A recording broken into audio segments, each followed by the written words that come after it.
What's up, everybody? This is Edward back with another video. I don't think this is not meant for me to pull anybody, any viewers. So if you're listening to Fantastic, please continue doing that. I just wanted to put out my thoughts on my conversation that I had, and shout out to the way they put out their opinion. It is what it is.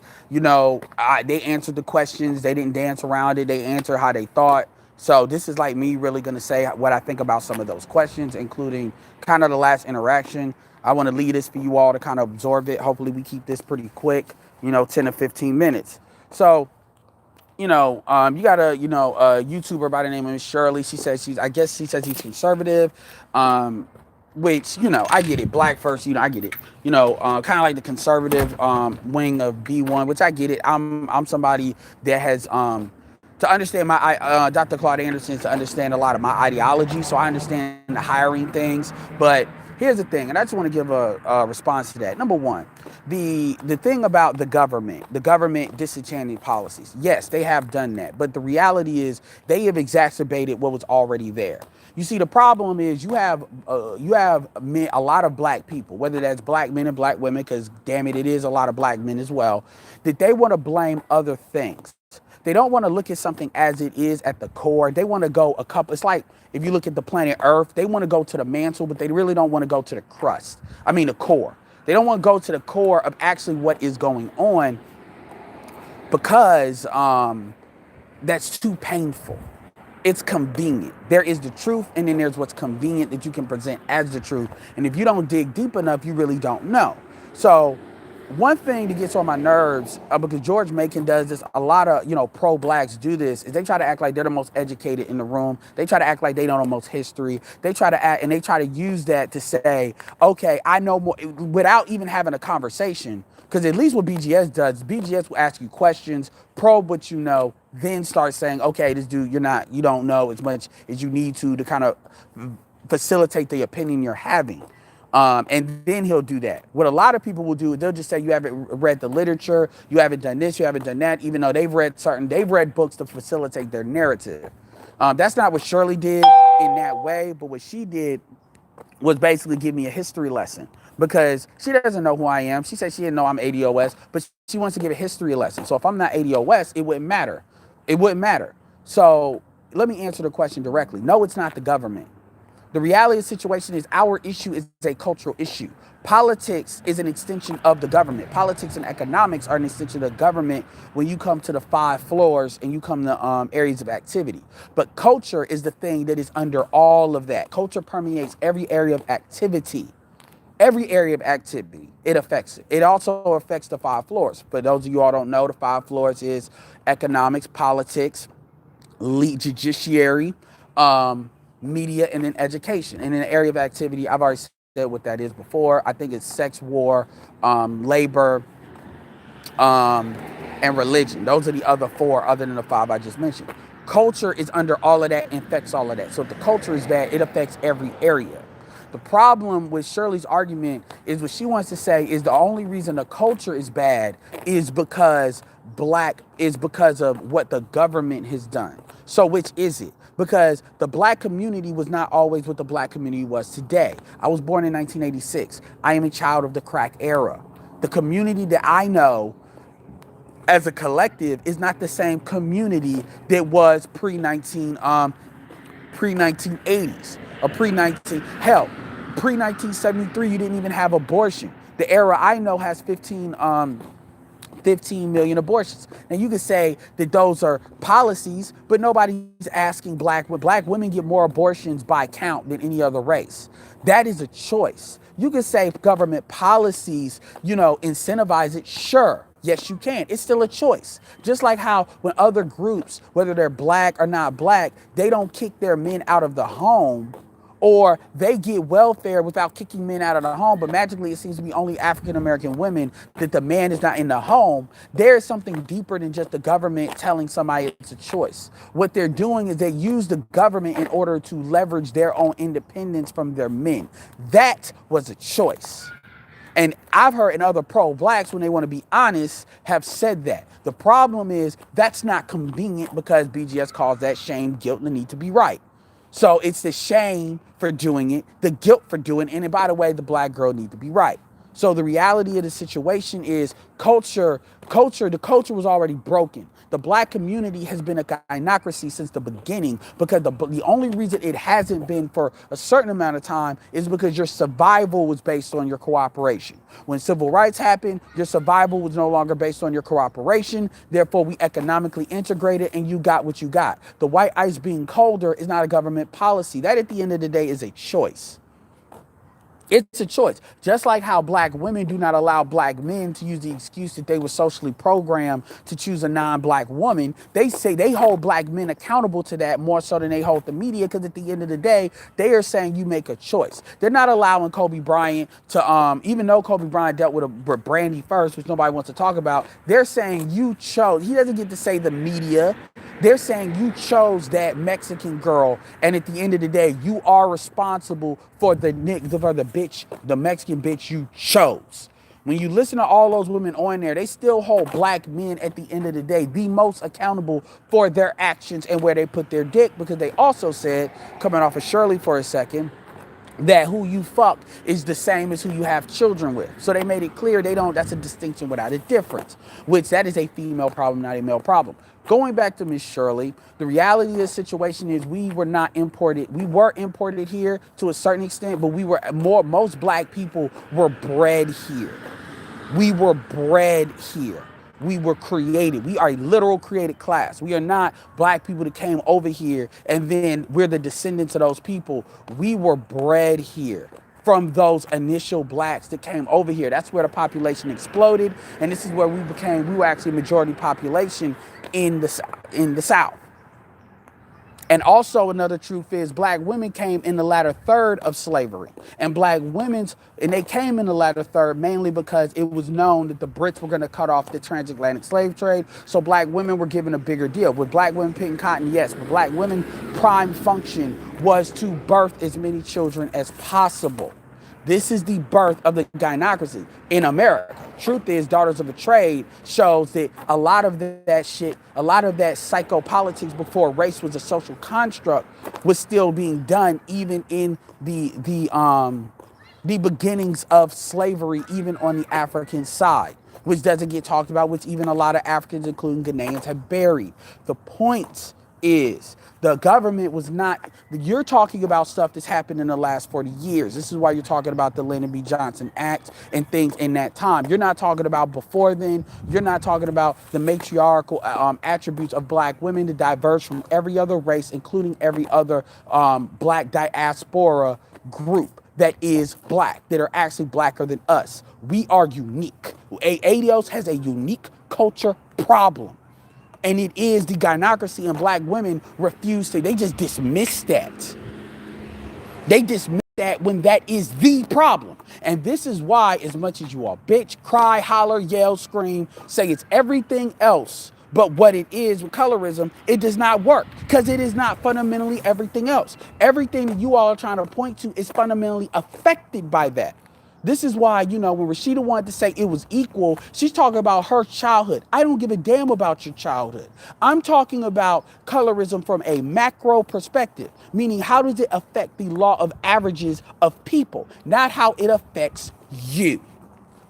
If it's really that big of an issue, and I'm going to give you a perfect example. Let's talk to the opposite side. Let's talk about Crystalline fucking Carrison, beyond black and white. She's the polar opposite of Rashida. Because I don't want to beat up on Rashida, because I appreciate her coming on. Crystalline Carrison is somebody that the manosphere has very much followed for a long time, more so in the 1.0 / early beginnings of kind of 2.0 years. Crystalline Carrison, main gripe with black men is she fucked with thugs, then she got with the dude that she wanted, which was more compatible for her and that she liked, and at the end of the day, he did not want to have a child with her. He told her, and this is by Crystalline Carrison's words, not the dude's, that he was very clear he didn't want a kid with her. And she said, fuck it, I'm going to have that baby anyway. And she called his bluff. And he did take care of the child, but he did not want her. He did not want her. And as a result, Crystalline Carrison ended up getting a white man who was kind of an up-and-coming bottom shelf Brad. And yes, that white man makes more money, makes enough money for her to be in a home. But she had to take care of him at first. She had to help elevate him, which is the same shit she ultimately probably would have had to do with a black dude. Actually, that black dude she wouldn't have had to do, but he didn't want to do that. It doesn't matter the why. He doesn't owe her shit. She chose to have a baby. She chose to deal with that shit when he made it very clear. And millennial men ain't lying to these chicks. Millennial women know that a lot of these dudes don't want to have who they want to have a kid with and who they don't want to. The men, they know what time that is. I don't know about these older chicks with these older grievances, the Papa and Rolling Stone stuff, but I know for millennials that ain't true. But anyway, my point is, her entire diatribe of Beyond Black and White is really based on her playing herself. This is what Karazin said. This is what she said when dudes were coming at her talking about the fact that, oh, you like thugs. When some women were actually admitting that they like thugs, they like those type of dudes, which they just written themselves off, Chrissy, that they like D-boys and shit. Karazin said the opposite. Karazin stated, no, I don't like thugs. The father of my first daughter is not a thug. He is a good black man, blah, blah, blah. And she basically admitted, she deleted the video later, but she basically admitted that he did not want her. That is his choice. That is his choice. It doesn't matter why. It doesn't even matter if he wanted a non-black woman, which I'm not saying that's what it was. It doesn't matter. The greatest power a black man has is their ability to choose. And that is the last thing that black women have not been able to destroy. And with black men, now they've pretty much hidden deep in black men's brains that they really don't have a choice. But black men are more and more starting to figure that out based on mainly what's called black female fuckery, which has been more covert than ever.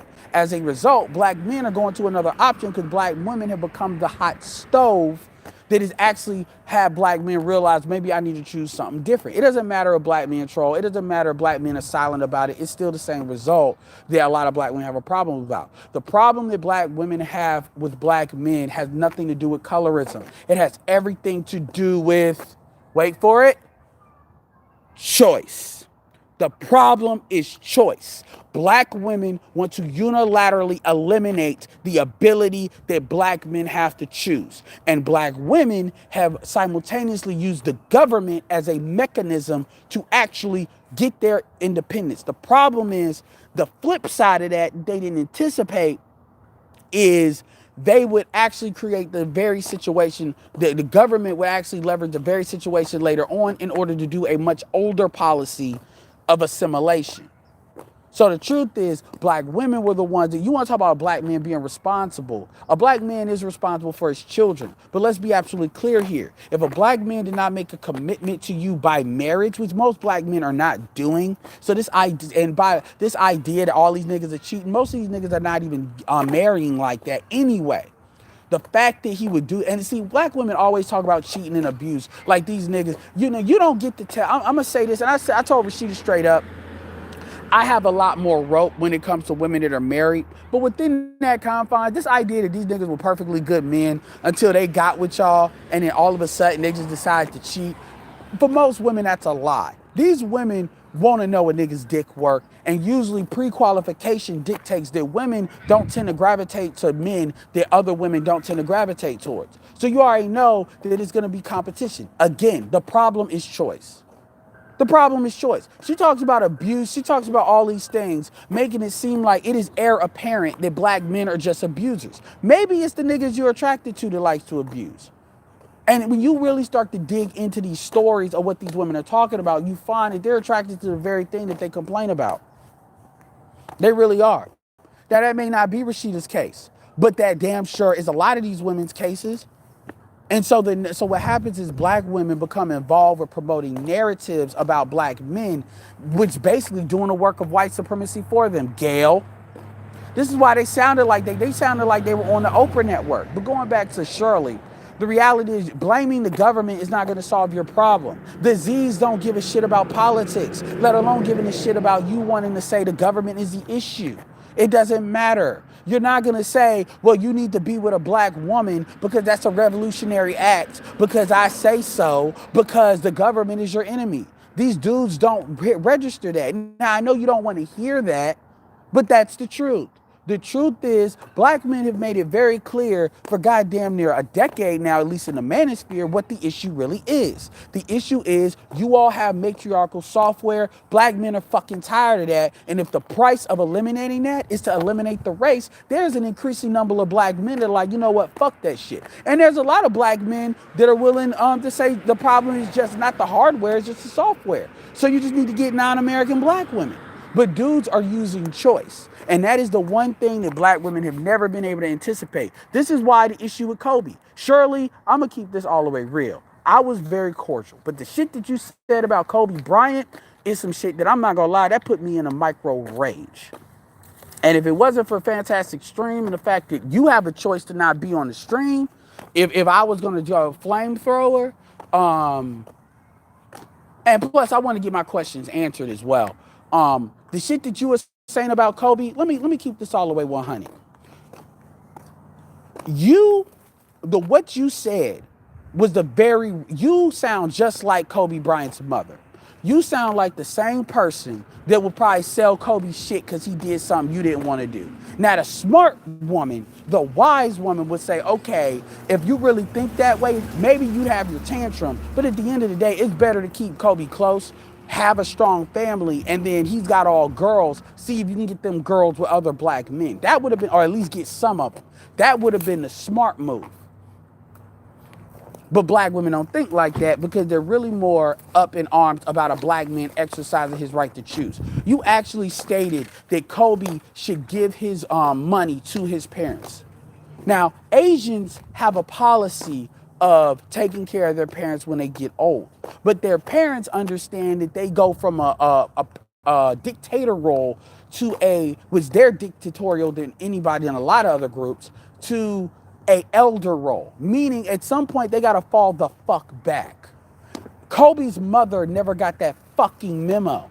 And as a result, Kobe had to make a choice between the wife he chose. By the way, Brandy dumped him, which doesn't get talked about, for Mace, which doesn't get talked about. But the wife that he chose, that chose when he was at his most vulnerable, weakest moment, when them white men were coming for that nigga, she did something that most black women wouldn't do. And to be absolutely fair, Camille Cosby is another black woman. I'm sorry to say she's light-skinned, but she is. Sue me. Camille Cosby is actually another woman that did the same thing for Bill Cosby, and she actually made a statement to this day.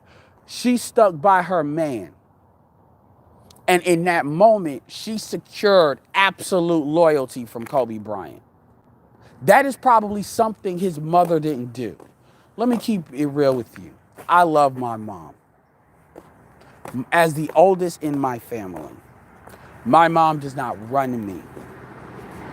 You all completely I think you all completely underestimate our ability to siphon that relationship. Most niggas can't, but a lot of alpha niggas can.